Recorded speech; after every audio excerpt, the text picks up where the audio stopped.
Alléluia. Soko ko telemi. Soko mo kumbela nzambe kumbami. Ozazambe.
Parlez-nous, Jésus.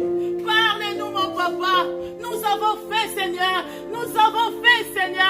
voulons t'écouter, transformer nos vies à travers ta parole. Saint-Esprit, Saint-Esprit, je prends l'autorité d'enlever toutes les distractions, toutes les manœuvres du Satan qui fait que, Seigneur, que nos cœurs soient durs, Seigneur, pour t'écouter. Sois loin de nous, au nom de Jésus-Christ de Nazareth. Prends place dans ces lieux, Seigneur. Je laisse ce moment merveilleux à tes saintes mains, Papa. Sois béni, mon Dieu, mon roi. Gloire à toi. Nous allons lire la parole du Seigneur. Que le Dieu Tout-Puissant soit loué. Éphésiens chapitre 2, verset 11, verset 13.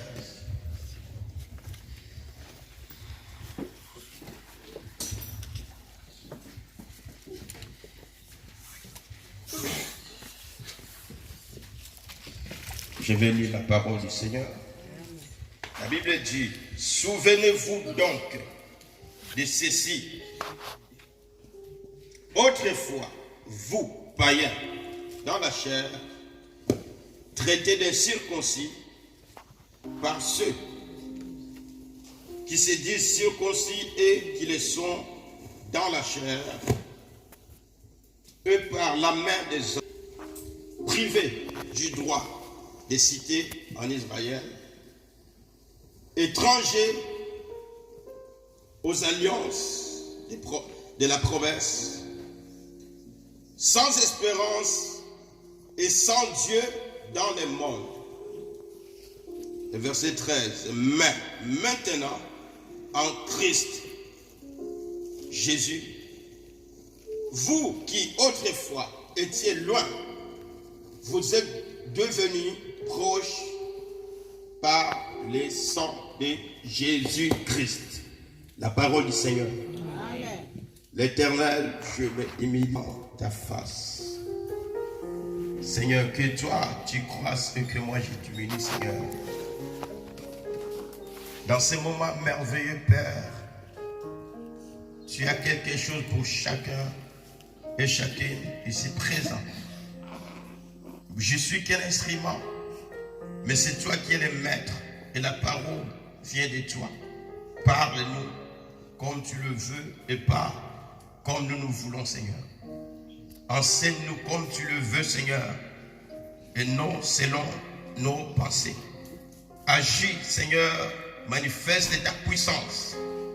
C'est toi qui es Dieu, règne en maître et en seigneurie dans ces lieux. Par le pouvoir que tu m'as revêtu, je rends sans effet tous les manœuvres de l'ennemi, tous les flèches inflammables de l'ennemi Satan. Je les détruis au nom de Christ et Jésus de Nazareth. Merci Seigneur Jésus-Christ. Alléluia. Quelqu'un dans la joie. S'il y a quelqu'un qui est dans la joie, qui dit bonjour à son frère ou à sa soeur. Bonjour à ton frère, à ta soeur. Alléluia. Et nous pouvons prendre nos places. Que le Seigneur vous bénisse abondamment. Est-ce qu'il y a quelqu'un qui est précieux ici devant Dieu? Ah, il est bon, le Seigneur. Sans plus tarder, nous allons passer au vif du sujet, la parole de Dieu. Le Seigneur est merveilleux. Il veut que nous puissions obtenir sa grâce. Il veut que est venu élever ici. Alléluia. Le Seigneur est venu ramasser ceux qui étaient faibles afin qu'ils deviennent forts. Amen. Ah, bah, amen. Alléluia.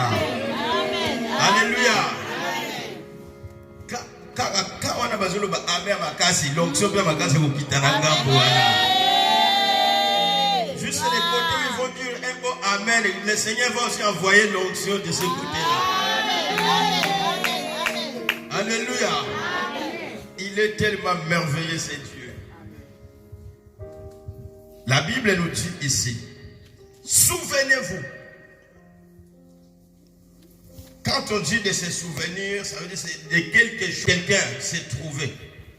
La Bible dit, souviens-toi. Le Seigneur, le Dieu créateur, un jour, il va rappeler à David. Abi, souviens-toi, David, tu sais où je t'avais pris. Alléluia. Derrière les brebis.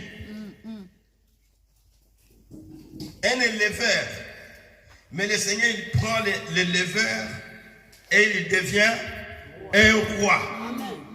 Est-ce que quelqu'un me comprend? Amen. Amen. Le Seigneur, comme si le Seigneur est à Paris, hein, il vient chercher un éleveur en Bretagne. Il dit, à partir d'aujourd'hui, toi, tu deviens roi. Dieu, il fait ce que les hommes ne font pas. Amen. Amen. Amen. Est-ce qu'il y a quelqu'un qui me croit? Mais il y a quelqu'un qui veut que Dieu puisse faire. Alléluia. Dieu, il fait ce que les hommes n'arrivent pas à faire. Amen. Ça dit que dans ta vie, il y a d'autres choses. Dieu ne va pas intervenir parce que les hommes pourront le faire. Mais c'est Nabandela. Amen. Nabomo inayo, ezala makambo mususu nzambe akosala na motepo ezaya mikie. Ah, alléluia. Po ayebi atasuki ye mutu asali yango okoloba nini mutu asunga kinga. Amen. Mais nzamba akosala makambo oyo bato balobino oyo etokokaka ngo te. Alléluia. Yes. Médecine akokaka ngo te. La médecine va dire que nous, dans notre médecine, on a tout appris, mais ça, on ne peut pas. Alors là, Dieu regarde, Dieu, je vais faire. Amen. Parce que quand il va faire, ça va te marquer toute la vie. Est-ce que nous comprenons? Ça va marquer ta vie. Il va dire que Dieu n'existe pas. Mais toi, quand tu reviens en toi-même, tu vois ce qu'il a fait que les hommes ne pouvaient pas le faire. Toi, tu vas dire que moi, je sais que ce Dieu est vivant. Ce Dieu est réel. Ce Dieu, il est le Tout-Puissant. Ça dit que, je voulais dire ceci, si le monde t'aide que l'aspirine peut guérir, Dieu va laisser que l'aspirine puisse le faire. Mais les cancers que personne ne peut faire, Hey, Jésus. Dieu, il envoie seulement la parole. Le cancer va sécher. Là même les médecins vont s'étonner, vont dire, oh, mais toi, qu'est-ce qui s'est passé dans ta vie? Parce que nous ne comprenons pas. Il fait les défis avec Dieu. Amen, mon Dieu. Ici, on est en train de nous dire, vous païens, souvenez-vous. On nous dit ici, souvenez-vous donc de ceci. Autrefois, vous païens dans la chair. Traitez des incirconcis. Suivez très bien dans ta Bible, souligne ces mots. Païen, souligne encore incirconcis. Vous étiez des incirconcis. Traitez des incirconcis par ceux qui étaient déjà incirconcis dans la chair. Vous étiez dans ces temps-là, on nous dit, dans ces temps-là, vous étiez sans Christ. Sans Christ ou sans Messie. Christ est Messie. C'est le même.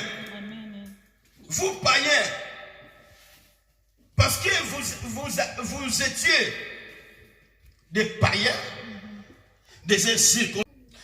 Le roi David, il va dire ceci, l'Éternel, tu es la force qui me sauve. Or, le Messie, c'est lui qui est le sauveur. Amen. Amen.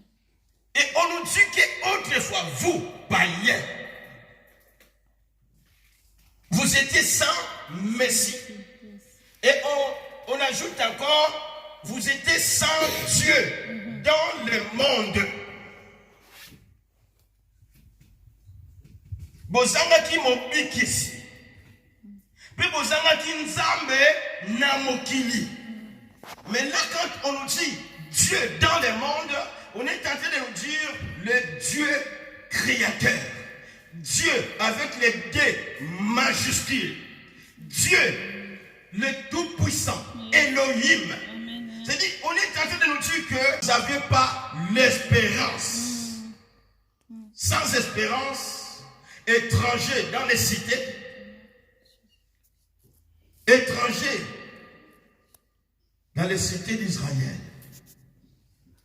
C'est notre thème d'aujourd'hui.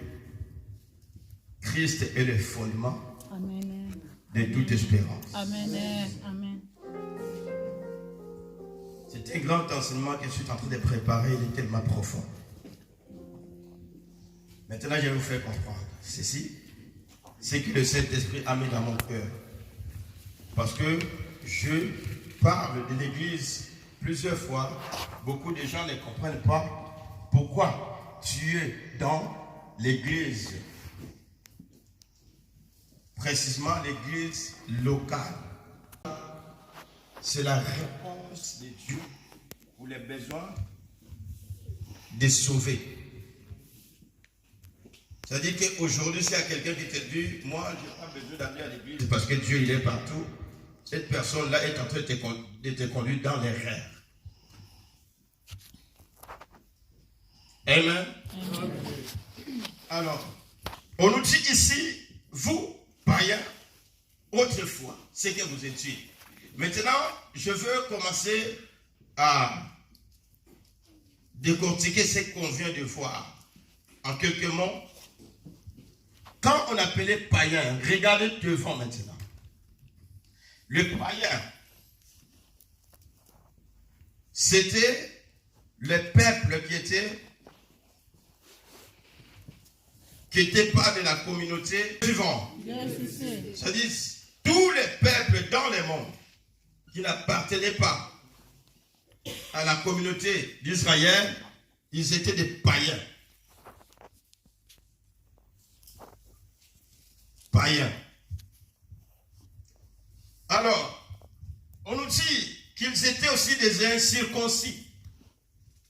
Alléluia. Amen. On nous dit que vous étiez des incirconcis.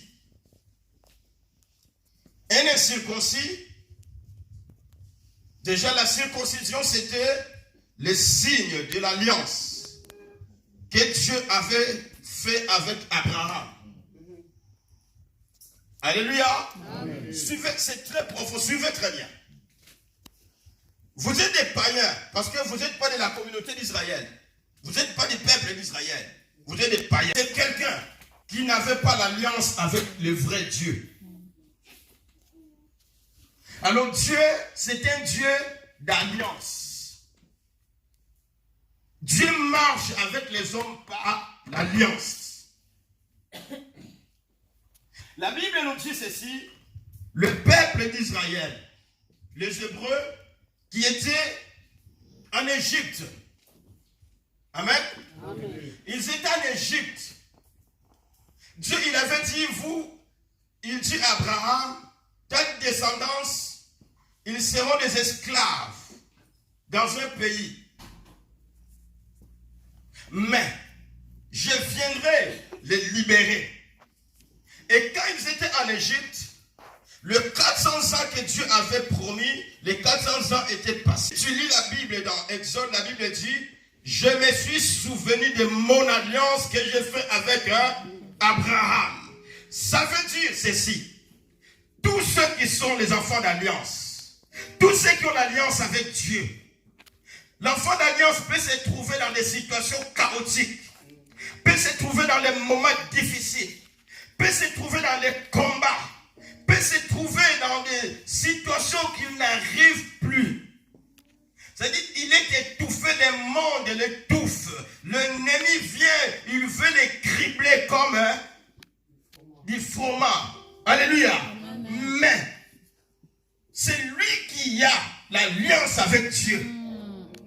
Quelle que soit sa souffrance, quelle que soit la période difficile qu'il va traverser, quand Dieu dit je me souviens, parce que dit je me souviens, ça veut dire que Dieu il veut venir sauver. Quand Dieu se souvient, c'est pour venir intervenir. Amen. Pour libérer. Amen. Quelqu'un me comprend? Amen. Mais ne laissez pas dans ta vie que Dieu dit je regrette. Je ne me répand. Il y a ces deux mots dans la Bible où Dieu se répand, où Dieu se souvient. Ce souvenir, il vient pour faire des grandes choses, des merveilles dans la vie de quelqu'un.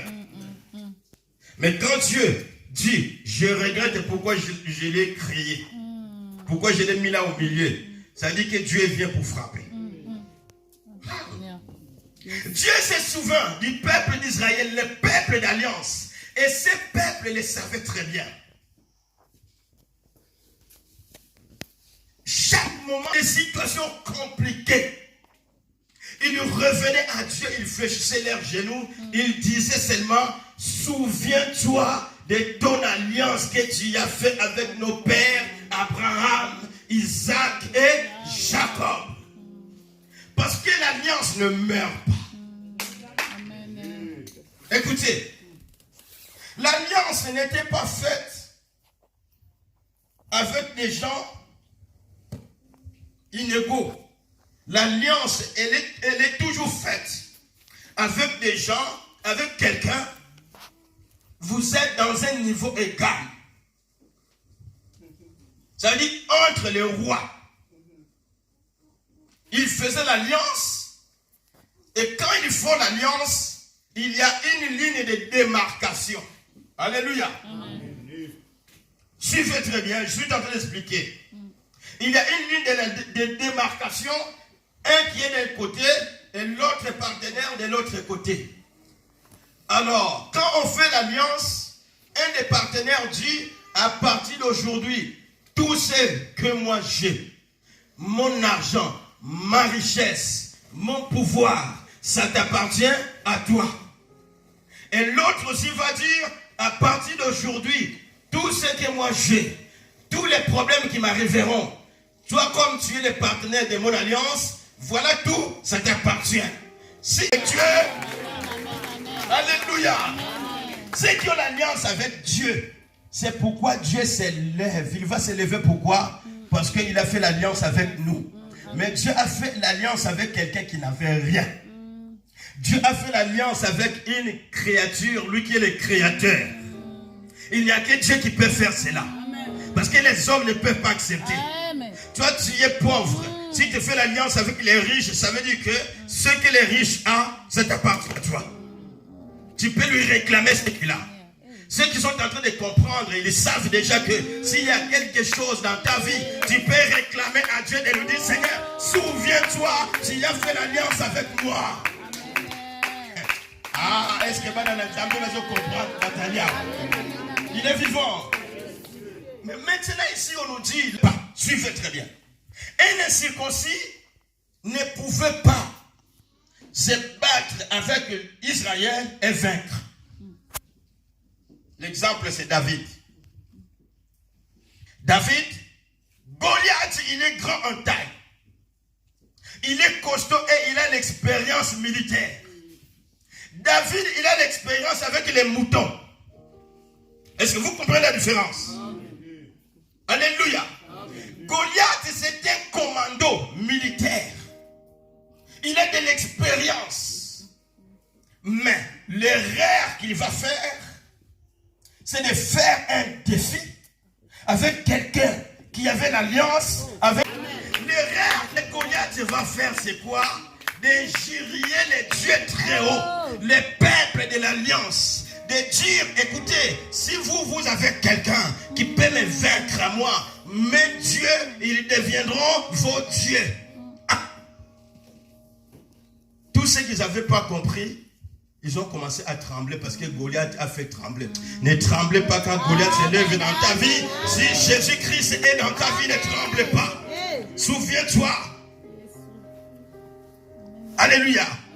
Goliath, il a dit seulement un seul mot. Quand les peuples d'Israël prononçaient ces mots, ça veut dire ils sont en train de déclarer que leur Dieu, il est imbattable. Que leur Dieu, il est incomparable. Que leur Dieu, il est intouchable. Que leur Dieu est le Dieu créateur. Avec les peuples du Dieu très haut. Amen. Yes. Alléluia. Yes. Écoutez, je suis en train de te donner des astuces pour tes prières de combat. Pour tes prières de la victoire. Amen. Je suis en train de te donner quelque chose gravelé dans ton cœur. David, il dit, qui est cet incirconcis? Yo oza nani mutu oyo bakata ngenga kutute azali nani atelemela nzambe ya bomoi azali nani abundisa aya kofinga libota oyo nzambe asala na bango alliance.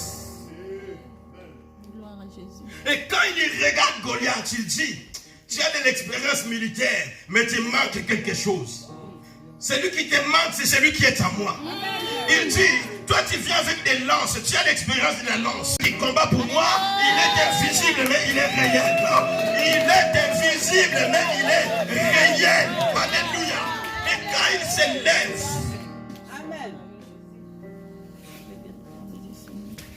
Ésaïe 33. La Bible dit ceci. Quand Dieu parle, le peuple s'enfuit. Et quand Dieu s'élève, les nations se dispersent. Est-ce que vous comprenez ça? Amen. Oh, ya loba kaka ponanga loba, mongongo na yo enganga kaka. C'est-à-dire quand Dieu, de là-haut des ciels, là au ciel, là où il est, si seulement il est Dieu, je m'occupe de ça.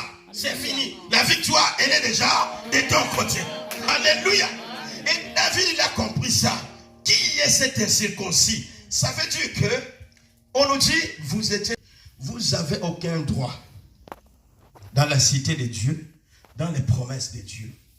Peut-être aujourd'hui encore, il y a beaucoup des incirconcis qui ne sont pas encore circoncis du cœur, qui sont encore des étrangers. Ils peuvent être sur les bancs de l'église. C'est pourquoi l'église de Dieu, alléluia, c'est un lieu où, quand on vient, même si on ne connaît pas le Seigneur, si tu as déjà les privilèges d'y rentrer, il faut en profiter de passer d'un camp à l'autre. De passer des côtés des faibles aux côtés des plus forts. De passer des côtés de ceux qui sont abaissés aux côtés de ceux qui sont élevés. Ah, est-ce que quelqu'un est en train de me comprendre ici? Il est vivant. De sortir, de sauver. Ça veut dire qu'un païen avec un enfant de l'alliance, ils n'ont pas la même valeur. Quand les Juifs appelaient quelqu'un incirconcis, c'est un terme pour mépriser la personne, pour te dire que celui qui donne la valeur ne te connaît pas. Mais moi j'ai la valeur parce qu'il me connaît, parce que je fais l'alliance avec lui, parce que je marche avec lui, parce que je peux lui parler, parce que je peux lui demander quoi que ce soit et il va me répondre. Mais toi tu n'as pas de la valeur. Oh, je suis en train de dire à quelqu'un, si tu ne connais pas encore ce Dieu, c'est le moment de le recevoir dans ta vie. Alléluia. Après avoir fait l'alliance, Dieu a fait des promesses à Abraham. Dieu, il a dit à Abraham, je te bénirai. Et toi, tu deviendras la source de la bénédiction. Comme il a fait des promesses, Genèse chapitre 22, il dit encore ceci. Lisez, je ne donne pas les versets, méditez à la maison. Il dit ceci, que ta descendance, alléluia, ta descendance aura le contrôle de la porte. C'est-à-dire, Dieu, il va accomplir cette promesse à Abraham de lui dire, écoutez, à partir de maintenant, ta descendance contrôlera ses ennemis. Ta descendance, ceux qui sont un peuple qui vient de toi, parce que j'ai l'alliance avec toi, enfant de Dieu, que sache que l'alliance que tu as faite avec Dieu, ça t'enlève de la bassesse et ça te fait monter dans un autre niveau. Parce que tu ne comprends pas. C'est pour cela que tu ne sais pas adorer le Seigneur. Tu vois, même quand tu t'es réveillé l'enfant de Dieu, tu t'es réveillé, tu es déjà en bonne santé. Commence à adorer Dieu. Dis Seigneur, je te remercie. Je suis en bonne santé, je me suis réveillé. Et en plus, j'ai la promesse sur moi. En plus, je suis l'enfant de l'alliance. En plus, je ne mourrai pas si ce que tu m'as promis ne s'accomplit pas dans ma vie. Alléluia. Gloire à Jésus. Jésus-Christ est merveilleux. Amen. Alors je vais... Est-ce que des nations qui étaient dans le monde, ils n'avaient pas de Dieu? Ils avaient des dieux avec des minuscules I, E, U. Et d'autres, on rajoute X à la fin. Ça veut dire, ils avaient des dieux, des esprits qu'ils invoquaient. Amen. Amen. Suivez très bien maintenant, nous allons bien comprendre. Nos familles, nos ancêtres, autrefois qui ne connaissaient pas Dieu, ils invoquaient beaucoup de dieux. Dans les nations, plusieurs nations, ils avaient beaucoup de dieux. Alléluia. Amen. Ils ont un dieu en bois. Je ne sais pas, un cochon, ils l'appellent Dieu. Jusqu'aujourd'hui, il y a ceux qui appellent le cochon Dieu. Il y a d'autres personnes, il a un Dieu ici, là, dans une corde, parce que dans sa vie, dans leur vie, ses ancêtres, ils ont leur Dieu. Jusqu'aujourd'hui. Mais malgré ces dieux-là qu'ils avaient, les nations, nous les nations, le peuple d'Israël, ici l'apôtre Paul dit, vous étiez sans Dieu dans le monde. Et si tu veux bien comprendre, dans Ephésiens 4, si je me souviens très bien, il dit, nous aussi autrefois, nous étions comme eux. Nous étions conduits par l'esprit du prince